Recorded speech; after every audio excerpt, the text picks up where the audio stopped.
Welcome to Seek Reality with Roberta Grimes. Joyous conversations about what the afterlife evidence and modern science combine to tell us is true about our one reality. You have nothing to fear. You are eternal and you are perfectly loved. Knowing the truth changes everything. Now, here's Roberta. Welcome to Seek Reality. I'm Roberta Grimes, and I'm so happy you're with us today. You know, in the great world of afterlife adventurers, there are many people with various talents and skills who are interested in curious adventures, and they're often very interesting people all on their own. And I've long known about them and wanted to spend time visiting with them, but, you know, somehow our paths just never have crossed.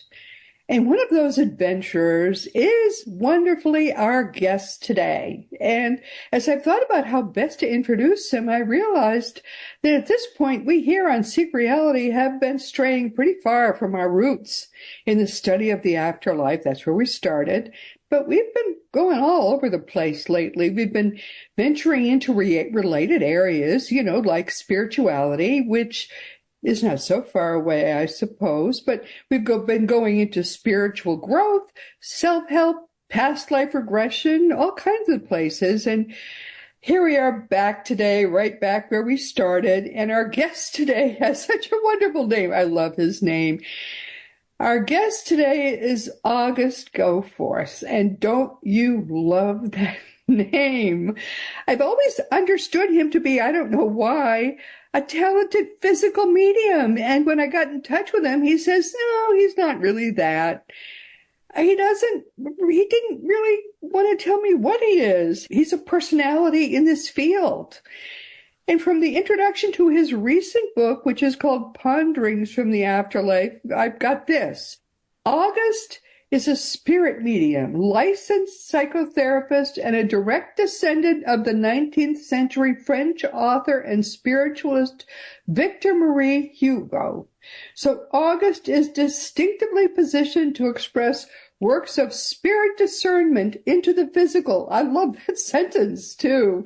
He has a unique eye for valuable historical material, preserved for the ages via the publishing endeavors of his own small press, Tempestina Teapot Books. I love that. Such as the works of the early American mediums by the noted author N. Riley Haggerty. Now, we've had Riley Haggerty on, of course, on Seek Reality, too. So it all sort of comes home, doesn't it, eventually? Oh, my dear August, welcome. I'm so happy to have you back with us finally. We had Riley back with us originally in 2016 when we were just a new kid on the block as a podcast. August, I'm glad to have you finally back again. It's really good to be back. It's good to see you. How time is so weird, isn't it? Time goes right past us, doesn't it? Yeah. And hardly... It would be nice if it would pause for a moment and kind of let us take stock, but it doesn't do that, does it? Right. And so I guess maybe to sort of add on or clarify that I have physical mediumship tendencies, which is different than someone saying, I am a physical medium, and they're developing for that and they're demonstrating, and it's kind of a career in a way. Like, I don't want a career in any sort of way. And mediumship has been in both sides of my family. Victor Hugo was a medium as well. And so this kind of almost nonchalant acceptance of it without really talking about it very much was just passed on down. And so I've always had this connection in that way. So these physical mediumship tendencies, they're very, I've worked with a lot of physical mediums, people who have developed, and, you know, some very strange and wonderful, mysterious things happen. And it takes up a great deal of energy and time and devotion.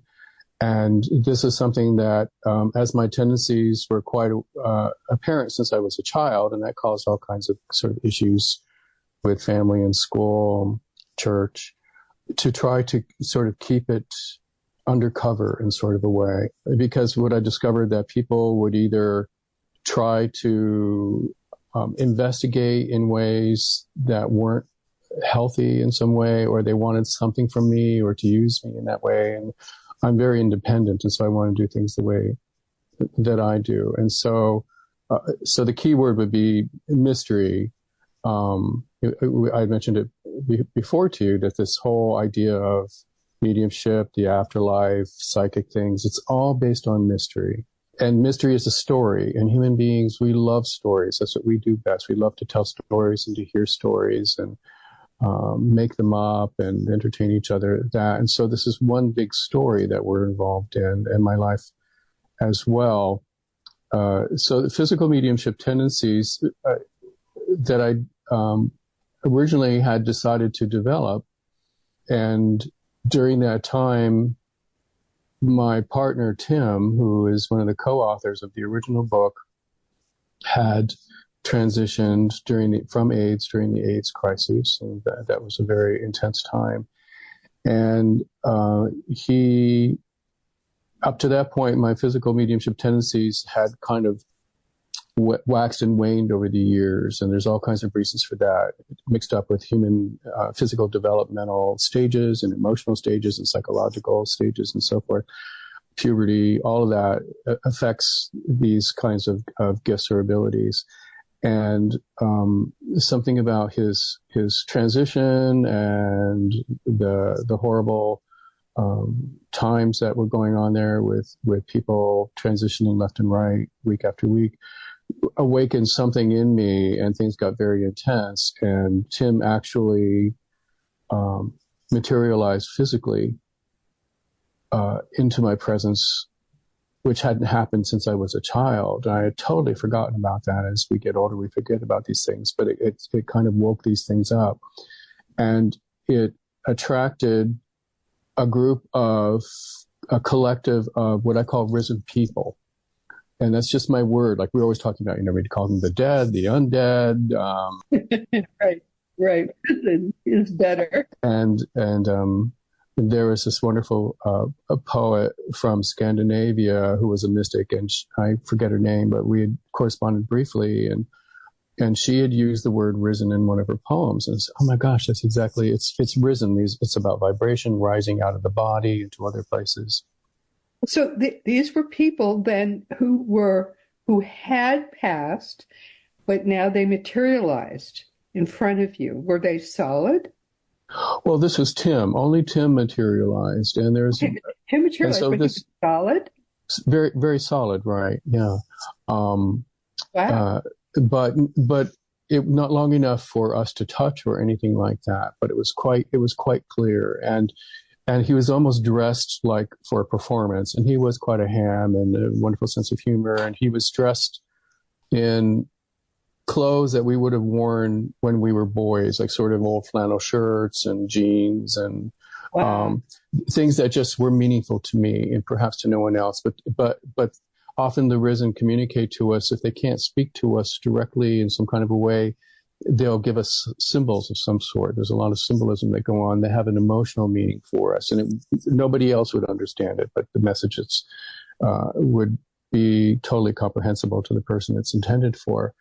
And so this idea of mystery is, I'm sure many mediums would know about this, is never ending, this mystery. Like, you sort of start looking for answers about this or experiences. You want more experiences or more stories. The deeper in you go, the bigger it gets. There's more worlds within worlds is a phrase that we use in these books. And all these worlds are interpenetrating, including the world where Tim is or our loved ones are. It's all interpenetrating. They're not off somewhere else and easily accessible. And so I'm also a licensed psychotherapist. I have a private practice. I keep the two separate in that way for ethical and moral reasons. I wrote a whole paper about standards of care about that. And the idea of these books, well, originally, so Tim's materialization caught the attention of people on the other side, people at transition, and there was a collective, they had a collective of study in scientific ways. And so it was a collection of different scientists from different disciplines when they were on the earth, and artists, advocates of all kinds, educators of all kinds. And they were very interested in the fact that this happened. It seemed to be kind of a spontaneous event because of the bond that Tim and I had. And so they approached Tim and asked him to approach me if I would be interested in being part of some of their experiments or explorations, because they were still interested in communication and contact and uplifting people and educating us about we won't be on this planet for all that long. And so, of course, the more we know about where we're going and what the culture and languages are, and the more profound and beautiful our experience may be. So this is all about uplifting, and that's why the word the risen is something. And so it also raises the question, can we become risen, as it were, on the earth while we're still here? We don't have to wait to croak in order to, wake up in a better place. We can wake up in a better place while we're here. So the books are, Tim came to me. Tim was an author and an editor here in New York City, and a very good writer as well. And so they just said the events just lined up so perfectly that they wanted to see if they could manifest a book through us. And they did. And that was the original book about the Risen Book on Grief and the Afterlife. And that book is a pretty serious book in that it's not beginner's book. It's not, Astral Traveling 101 or Mediumship for Dummies. It's meant for pretty advanced people in many ways, because it talks about physical mediumship, mental mediumship, contemplative mediumship. So it's a lot. It took about almost 9 years to write, a little bit at a time, as the information is coming through me. So I'm not the expert on any of this. I still have some questions about some of the material that came through. And we mentioned earlier that it was kind of hard to find information about me at times, but as you said, I know a lot of people, or a lot of people know me in many ways. So I guess I would say that I have a global but a quiet presence. Yes, I think that sums it up well. Yes. Right. And I do know a lot of people back even before the internet, and when that was coming on and we were exploring it and Spirit was exploring it and getting to know each other. And some people who went on to become quite famous in the eyes of the public, and others not so much. And so I just prefer to keep a quiet but global presence amongst all this, and not to. And Spirit protects me. They know that I don't want to be famous or anything like that. I just want to be of service to people and to explore. That's my main thing, and yours too. It seems is that you like to explore things. This is all about exploration. It's pioneering in many ways. Like, we're going into places we've never been before. Maybe other people have been before. And so we're kind of bringing back new information for people to ponder. And so at the end, there's several books, and there's one about the mediumship. And what I noticed as the book was unfolding over the years is that the risen authors or contributors were using grief as a common experience. They sort of wove grief through all of it, because a lot of this stuff, you can sort of resonate with or not, but we can all resonate with grief. And I noticed that, and I said, yes, it's a common experience. None of you will escape it. And so I became very curious and wanted to know, is there a purpose to grief, and why is it so god awful? And can't we avoid it? And it seems so meaningless, or is there meaning? And they said, oh yes, we're so glad you called that. Let's write a book about that. And so they did. And the next book is about, it's called A Companion to Grief, which is not about trying to stop grief or cure it, but how to actually utilize the energy of grief in transformative ways, which very few people do. Our culture doesn't really teach us to do that, or at least mine hasn't.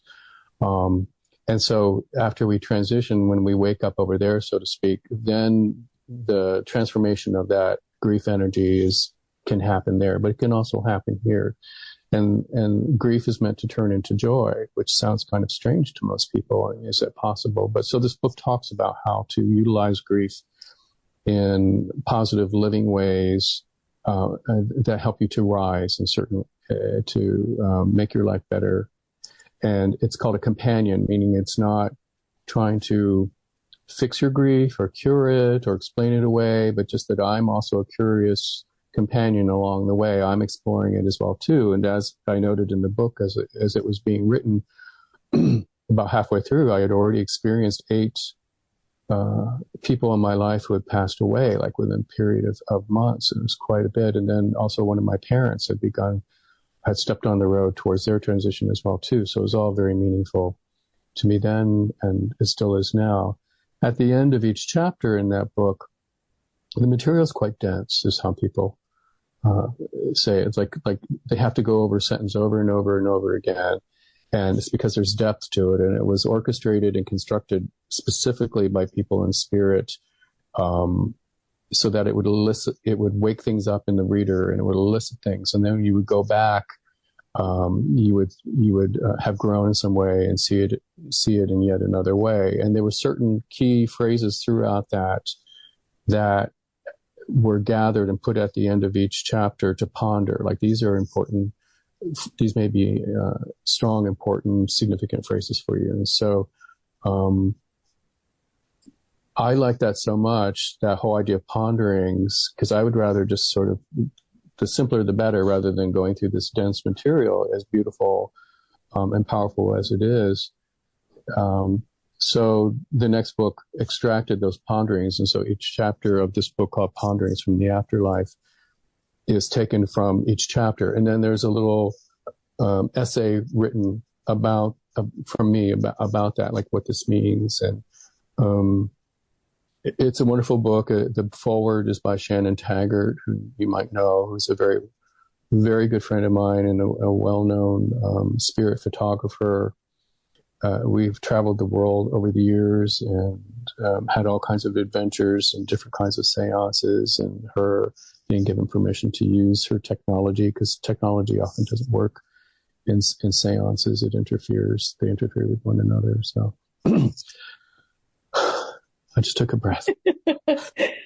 Well, one thing that people may be wondering about, because you seem to be expert on it, maybe you can explain it easily for them, and that's the differences among the different kinds of mediumship. People ask me to explain, and I sort of know the differences, but you could probably explain them better. Physical mediumship, mental mediumship, spiritual mediumship. There are more than differences. They're more than sort of just different ways to describe the same thing. They're actually different. Physical mediumship, how did you first know you were a physical medium when you were a child? For example, how did you first know that? I didn't at all. I just assumed that everyone was experiencing what I was experiencing. Right. That's how children are. That's true. Yeah. And so, like, children's imaginary friends, they're not imagining, they're having an experience. And just because you can't see or hear it doesn't mean they're not having the experience.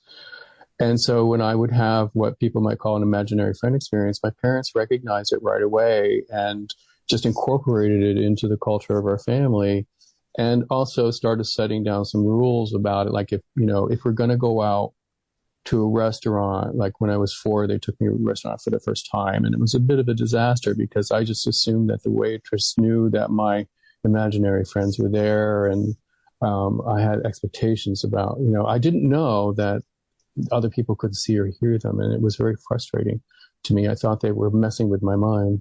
So you would have 2 or 3 people with you other than the physical people? Oh, yeah.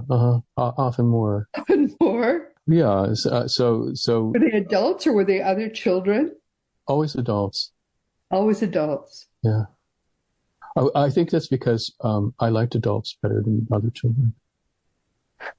Fascinating. I didn't like kids. They bored me for some reason.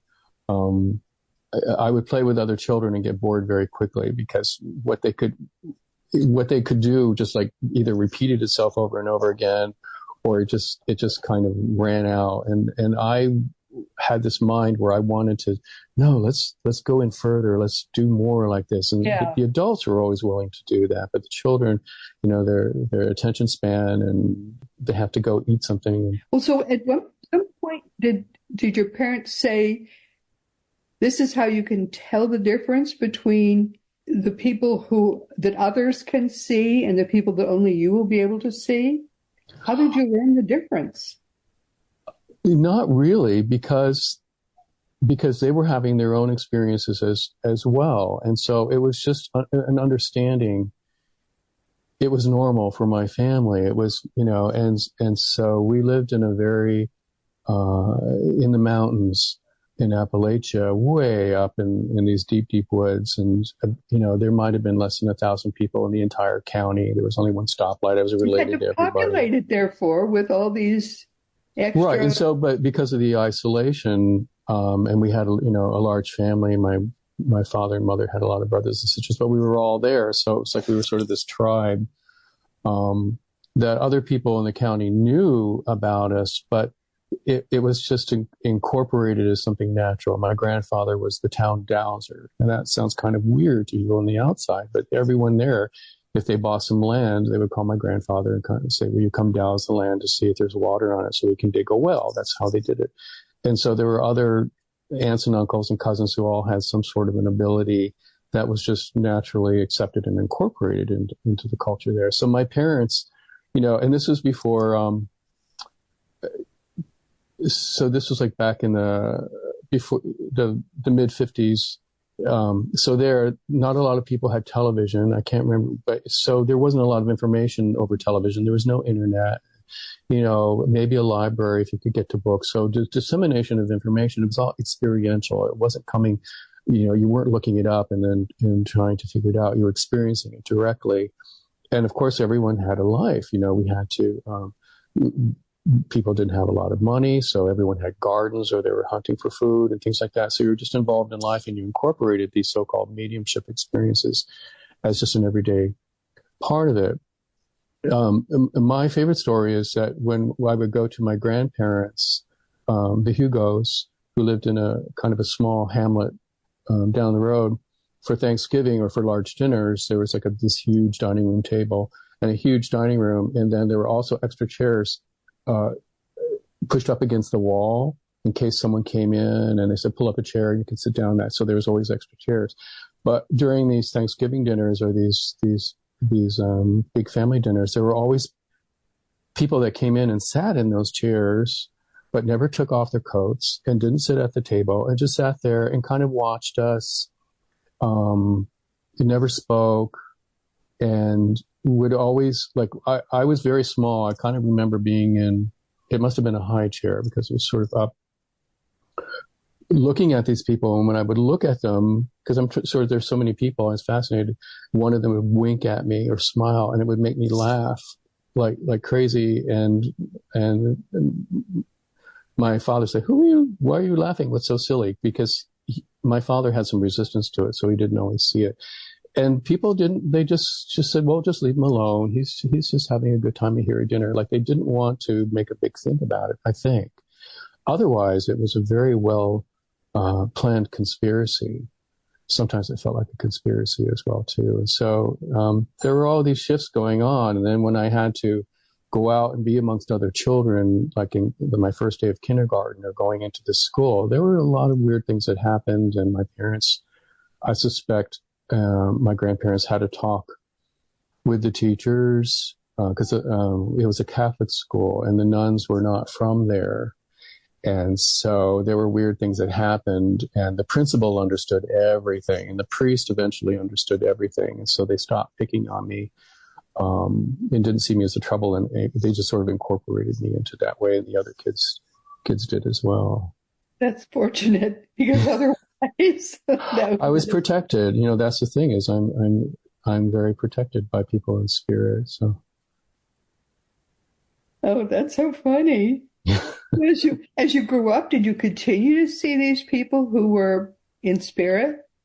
Less and less. I mean, as you get older, the world gets more complicated. Now everyone convinces you have problems to solve, and you have this career of school, and it's so structured, and people in spirit are not structured, and so there's just as the world got more chaotic and weird and stuff, you kind of forget about those things, and then puberty sets in, and then you forget about everything, and it gets it sort of, I want people to understand that, we all have these mediumistic capabilities or tendencies, just as everyone has a certain a predilection for drawing or music or something. There's different aspects, because the people in spirit, so to speak, are with us all the time, around us, aware of us all the time, and want nothing more than to help us. Your belief that all little children can see these people?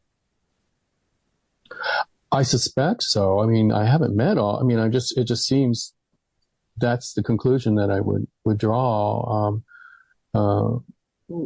Really, really little children, like before they're indoctrinated with anything, like they come with all this knowledge and wisdom automatically, which we systematically chip away at in order to make them fit, or we use a lot of fear in order to make them fit or make them solve problems. But pre-language, I think, before a child actually starts learning to speak to themselves in language, they're speaking in other languages.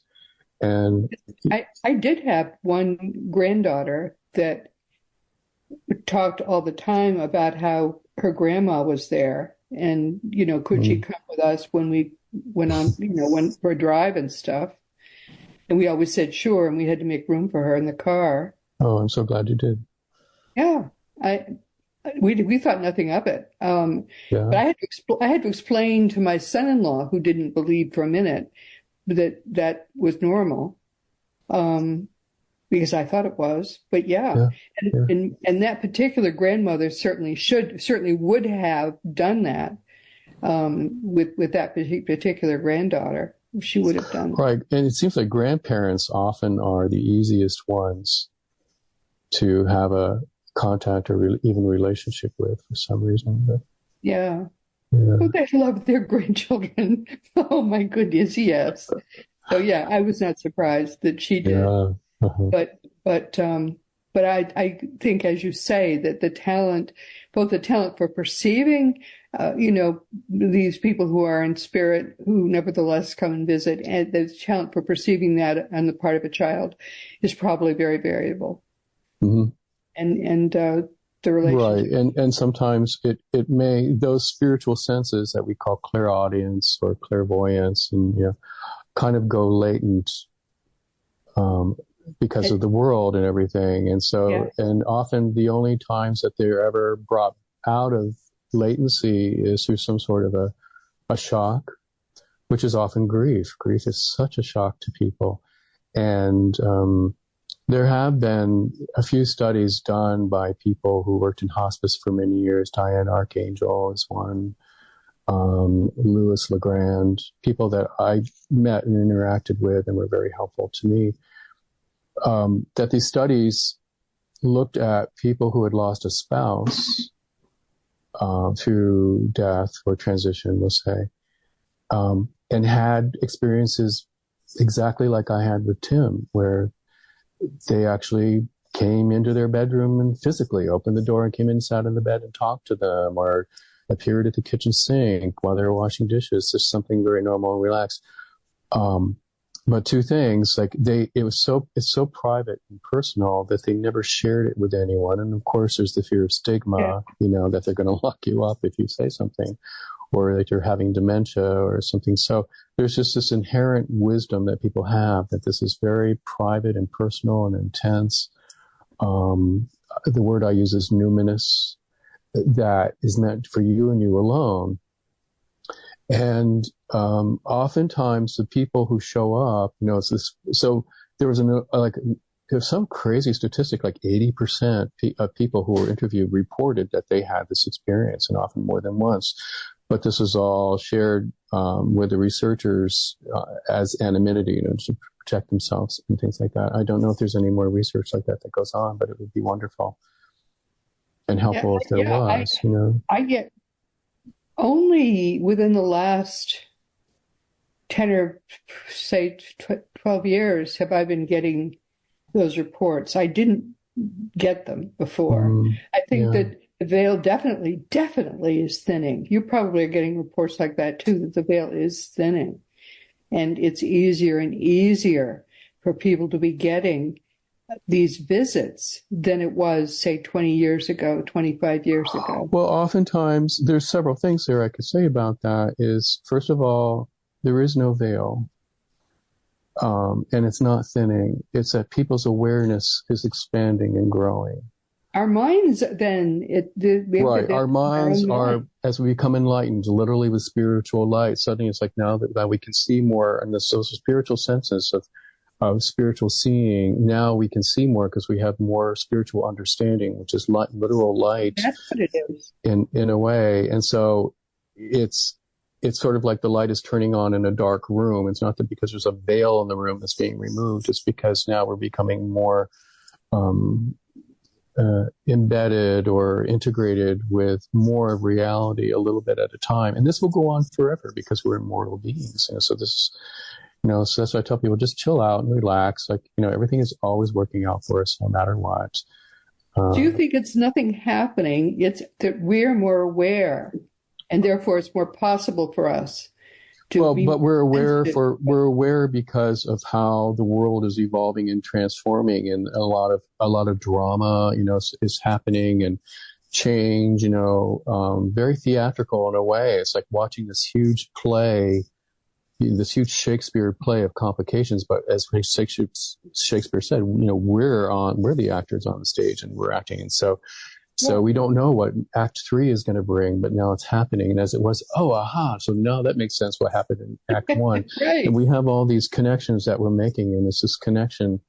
It's just the main thing that I want people always to remember and hold on to is take fear out of the equation. There's nothing to be afraid of. Fear. Of course. Right. You've probably heard like the acronym, like it's false evidence appearing real. Like it's not. There's no reason. You take fear out of the equation, suddenly things calm down. Maybe that's why grandparents are so good.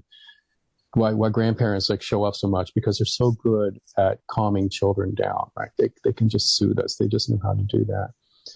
The other thing too is that when a spouse who has transitioned shows up, they often will tell the person here, don't tell anybody. They say, just good advice. Don't tell anybody. Keep this between us. Like this is a bit of wisdom that they're imparting. So, how long those relationships go, I don't know. You may know of Elizabeth Kubler-Ross. So she's one of the people that I became friends with during all over these years. And we had a very interesting way of meeting in relationship. And she had moved here to the United States, and we were corresponding then through letters. This is before the internet or anything. And she had one of those experiences where one of her past patients who had transitioned had like come up the elevator and went into the office building and sat down at her desk. Yes. And she asked the person to, write, will you write something? And they did and everything. And then she walked them back to the elevator. And I can remember I told her, I said, you can tell anybody you want, like me, it's, or people like me, but our colleagues, your psychiatric colleagues or our psychotherapeutic colleagues, might not be so open in some kind of a way. So just proceed with care and caution. And, yes. But she wrote a small book about it, and yes. It didn't make waves. I think it made people uncomfortable in certain ways, or her colleagues uncomfortable. But it's quite brave of her. Yeah, she was very adventurous, wasn't she? She really, opened her mind, right, wide open suddenly for someone. Right, and when you're open, suddenly things start showing up, and that's what happened with me. Like when, it took me. I was very in shock. I sort of wandered around in shock for 2 or 3 days after Tim had manifested. It was just briefly. It was like a firecracker. It was so brilliant. It was just like less than 2 seconds, just in and out. And until I finally shared it with I had to share it with someone, and that's important who you share this with. And this person was very open and intrigued, and because they already knew me, they knew that I was kind of weird, so they weren't surprised, but they didn't know how weird. But they said, okay. But the fact that they said it was okay, and how do you, they asked me like, well, how do you feel about it? This validation, that was the validation of my emotions. That sort of like that's sort of what hit the nail on the head and kind of pinned it to this reality. And then, I was in therapy at the time, and as all therapists should be, and I shared it with my therapist, who knew me very well and very open and fascinating. And so it was just opening, rather than shutting down with fear or worry or some kind of strange belief that, it's the devil or something like that. And so it just kept leading. That's foolish. People disrespect spirit so much when they say anything is of the devil or negative. And so I know, but how do you think spirits respond to that? They just laugh. Yes, but how horrible that people try to put in anybody's mind the idea anything is anything negative. Right, yeah. And so, even, like going to a Catholic school, very, very small, 2 grades in one room. Where I grew up, there were mostly one-room schoolhouses, so I wasn't in one of those, but I was in a class of maybe 30 kids in 2 grades. And so we would have religious classes, and people say, well, didn't the nuns, they were kind of espousing all kinds of beliefs about death and the afterlife? I said, yeah, they were, because they believed it. Like, they had a profound faith and belief in it. And there was a lot of, sort of weird, superstitious, dumb stuff mixed up with that, that maybe one of them had brought with him over from Ireland where she came or something, there was always, I sat at the back of the classroom because, just how we were arranged, and I had a hearing problem and they didn't know it. And so there was always someone in spirit standing behind me, because the way the nuns dressed in those days until the upheaval came in the 60s, it was hard for me to see their face and read their lips. I needed to do that. I had this hearing impairment, and a person in spirit was standing behind me and would tell me what she said. How beautiful that is. But often the spirit would say, that's not right. What she just said, that's not right. And then I would say, sister, that's not right what you just said. And then it would start. And she said, well, who do you think you are? Where do you get your information, Mr. Goforth? And I said, well, from my friends. What friends? And then they were saying, don't talk about us right now. Like, this is going to make it worse. And so it just got very weird. And then I would get sent to the principal's office. I would get sent to the principal's office, who was this just wonderful, saintly, suffering, bearing woman. And she would just sit at her desk and she'd look at me. She'd just have a seat there. We'll wait for a few minutes. She never scolded me, said anything. Apparently, my parents or my grandparents had to talk with her. And so she kind of understood this. And then after like 5 minutes, she said, okay, you can go back now. And then I guess the nun in the classroom thought that I was, reprimanded or something like that. But they left me alone. It was nice. Eventually, they moved me up to the front of the room when they discovered that I had this hearing issue. And so things got better from me. But that's this idea that things, I said before, it's like breadcrumbs, like the Hansel and Gretel story, like spirit and life sort of coaxes us forward. Most of us, we like a little breadcrumb at a time, and then you have this spiritual experience. Oh, I'd like more. And then you find the next one. And it's this mystery that never ends. And even when we get to the other side, so to speak, that mystery continues. It just gets more profound. And one of the most profound things that was shared with me through the writings of this book was that grief is a mystery.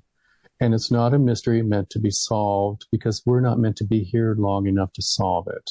It's just something that is part of the process of becoming transformation, becoming a butterfly, becoming free. That's part. There's kind of a necessary suffering in a way. It's growing pains. The grief is part of our growing pains in some kind of a way like that. And so if you just try to take good care of yourself when you're in a grief experience, and take good care of the people around you who are having a grief experience or in shock, like, it will be okay. And you'll continue having these experiences if you open up to them. But as you say, once you transition, suddenly you understand so much, because you realize there was no need for the grief at all. Everybody is there, whole, healthy, young, beautiful. Right. What I've heard is often the first response to people when they kind of wake up and they go through this process of illumination about realizing what's happened, and then they laugh. They just laugh and laugh and laugh. No, not everyone. You know, some people kind of end up over there, not as enlightened as they could be. And one of Tim's first jobs was to welcome these people. And he said, you know, more people are showing up here, like they're so unaware, they're so underdeveloped spiritually, so to speak, that when they arrive here, they look like little dried up peach pits. How could you not look around and say, "Oh my God, it was all a little play"? And right, but because people have spent so much time investing all their energy into non-spiritual things, like they're not trying to evolve spiritually or grow spiritually or put things into context, like they're, you know, especially the internet and AI and all that, that's not real. There's nothing reality to that. You're investing all your energy into nothing. And so when you arrive there, you arrive with nothing. And you can see in many sacred texts, including the Bible, it says that you have to lay up your treasures in heaven, so to speak. You have to start building it. So when you get there, it's like you recognize, oh, this is Paris, like you're studying Paris before you go there, or you know the language or something. And Tim says a lot of people get here, they're confused, they're out of it. He says they look like little dried up peach pits, was his little joke. And he said, and we have to take them to healing centers, and we sort of have to plant them and put sunlight and nourishing music on them to try to, you know, and educate them very, very slowly, and so because they arrive so uneducated. And so mediumship is also about accessing information that is evidential and meaningful to us and helps us understand life a little bit more each time. And I always want to stress, and these books stress, that you don't have to become dependent upon some medium in order to get your answers. That all the answers will come to you if you're open to it. Everyone has mediumship capabilities, so to speak. And I would love people to learn about that and to develop them for themselves. And it can bring a lot of very warm comfort to a person when you need it. I'm trying to develop some courses to help people to understand. You don't have to spend a lot of time on coming to understand the truth, because the truth is so abundant here. I mean, there are things to be enjoyed here. Oh yeah. But you don't have to spend a lot of time at it. That there is so much truth available to us here now. Well, you know how I mentioned before that our loved ones, our wisdom loved ones, are not in some faraway galaxy. Yeah. It's interpenetrating. And so there's all these dimensions or worlds or whatever language you want to use, interpenetrating, and you just have to tune into it. You have to find the right station, and mediumship is learning how to tune. And then suddenly you're hearing these stations and voices and emotional stations you're tuning into, and emotions carry information. So your life here becomes expanded and enhanced, and there's more nourishment in that kind of a way. So much joy. Mm. And then you get there and you realize that that's what's real, and it's always been there, and it's always been real. And it's just, I mean, people say to me, "Why are you so happy all the time?" Oh my goodness, because I've tasted just enough to know what's coming. And I can live in it now just by thinking about it. And you're the same way, right? I mean, you know what's coming. Most of the time. But the other thing, too, I notice is that the more sensitive you become, the more sensitive you become. So just as you're able to feel joy, you're able to feel sadness and grief much deeper. And so this book about grief recognizes it, says we have to actually go deeper into the grief, not forever, but just enough to go in to have these transformational emotions. The emotions are what transform us and grow us. That's why someone goes to therapy, is they want to start feeling their feelings and grow and learn from the feelings and how to have preferences. I would rather feel happy than sad all the time. But our sensitivity can either become a tool that's useful or a tool that's kind of prickly or sharp, or even a weapon in some kind of a way. And so now we become, the more you develop your mediumship or your abilities, the more responsible you have to become, and the more accountable you are for what goes on. And I see a lot of people developing or thinking they're developing mediumship these days, but not their responsibility, and they're not developing their accountability as well too.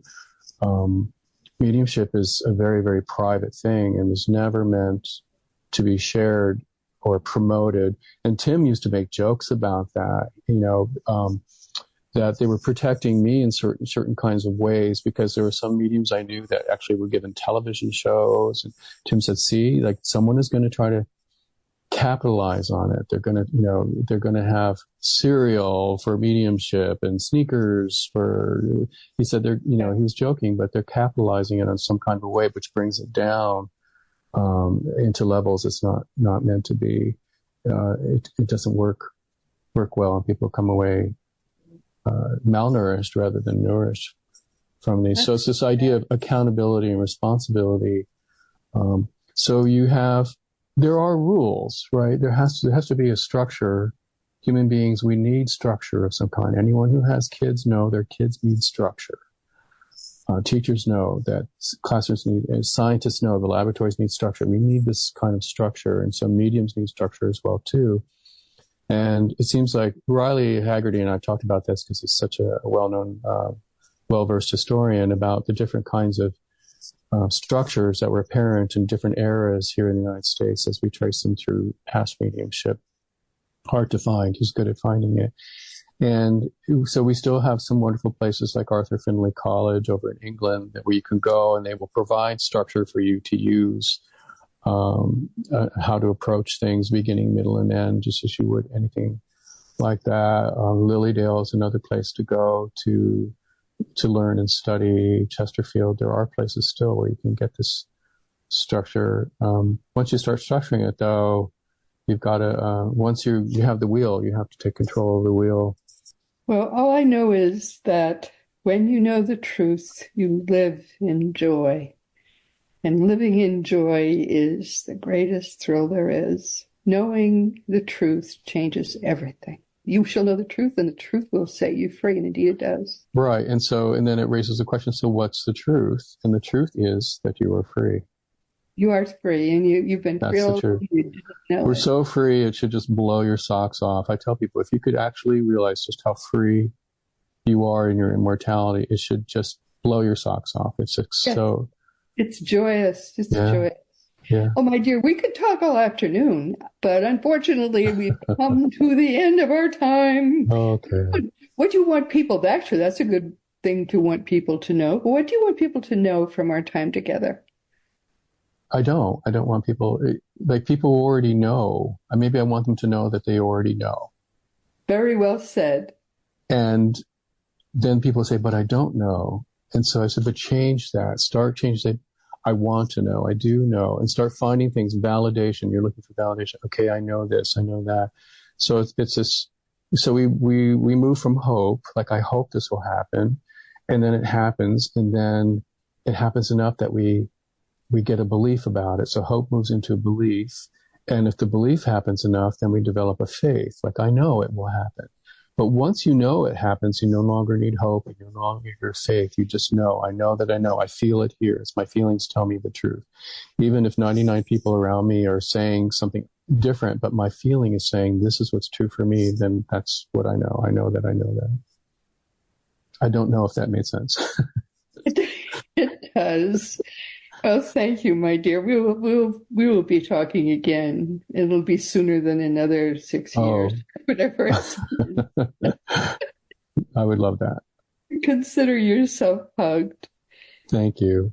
And everyone, as you know, this has been Seek Reality with Roberta Grimes. Has this been fun? I'm very glad you could be with us today. Please never forget, you're a powerful, eternal being. You never began, you never will end. And when you really get what that means, believe me, it changes everything in your life for the better.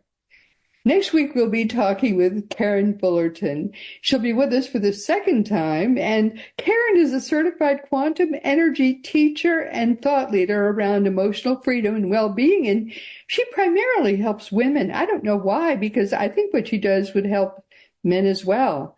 She helps them with emotional flourishing and what she calls spiral up. You'll see. Her website tells us that she's a popular speaker, and she helps audience to just kind of get their groove back. Many people at midlife kind of sort of started out well, and then they kind of sort of got locked up, and she helps you get unlocked. I was skeptical about having her last time she was here, but she was just kind of a dynamo, and so I couldn't wait to have her back again. She loves to awaken people and just help them to discover their inner expert, she calls it, and to facilitate self-empowerment. We really enjoyed her when she was here last, so please be sure to join us next week. And this week, we've had August Goforth with us, and I think he's just very enjoyable. I usually have a sheet before me, and I know a lot about people ahead of time. And all I really knew about August was the fact that he's kind of a legend in the field of afterlife research. And now I kind of we sort of remember why I invited him to come for the second time after 2016, the last time he was here, because I find him just fascinating, and I found him fascinating the first time he was here. So it won't be another almost 10 years before we have him back again. He is someone who is a thinker, and he's someone who is a seeker. And I just find him to be very enjoyable to talk to. And I think you kind of found him to be very enjoyable to listen to. So we'll have him back again soon. And I'm going to do more reading of some of the things that he's written, because we learn a lot from the people who have gone ahead of us. And we learn a lot from the people who have been spending a lot of time with them. And August is someone, as you saw, he has on both sides of his family, he has people who have spent time listening to people who have gone ahead, and they're, people who are natural mediums, and they're the people we have to listen to more and more now, because there's a lot we need to learn so that we can help people who don't have that facility. And I'm excited to have him back and do some more talking with him, because that's really our true home. And there are the reason that Jesus came, frankly, to teach us is that he hated watching us turn on the wheel, as the Buddhists say over and over again, having lifetimes without really knowing where we were going. I'm trying to help people understand this can be your last. I don't care how many times you've been back. You can make this your last Earth lifetime. And that's what, frankly, August is trying to do. That's what I'm trying to do. And so let's all get together and try to make this everybody's last Earth lifetime. Let's depopulate the Earth for real this time. So we'll have him back again. We got to get serious about this, because we don't have to keep living lives and being confused and then having to go back again and try to learn it better. We don't. It's easy. All we have to do is learn to love perfectly.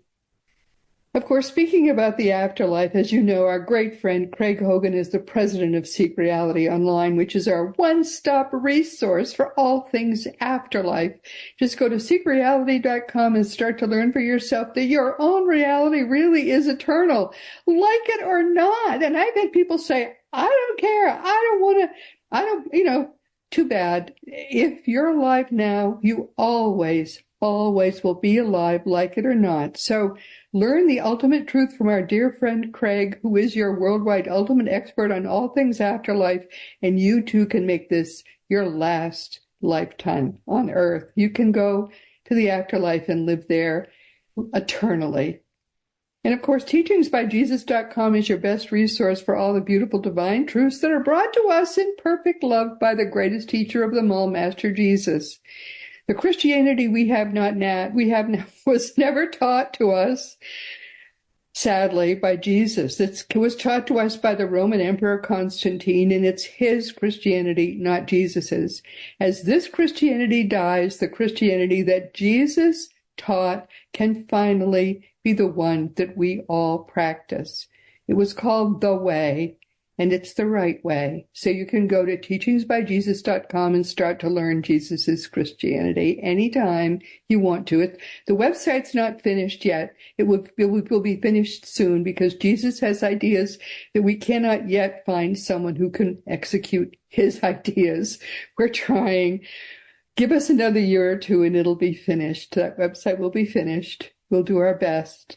And as you know by now, my own nonfiction books are Liberating Jesus, My Thomas, The Fun of Dying, The Fun of Staying in Touch, The Fun of Growing Forever, The Fun of Living Together, and The Fun of Loving Jesus, Embracing the Christianity that Jesus taught. For young children, there's also The Fun of Meeting Jesus.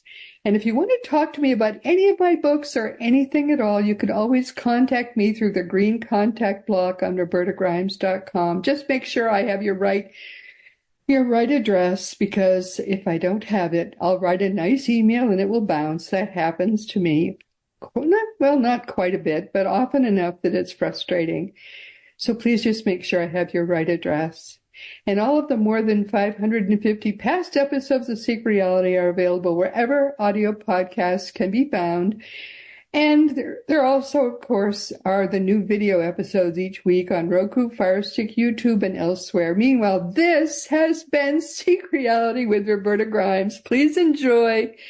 Please now go out and make the most of this coming week in our one reality, always knowing that you are a powerful, powerful eternal being, and in the whole universe, you, above all other people, you are the most eternally loved. You've been listening to Seek Reality with Roberta Grimes. Roberta blogs and answers questions at robertagrimes.com. Join us every week as we explore what the afterlife evidence and modern science combine to tell us is true about the one reality we all share. Knowing the truth changes everything.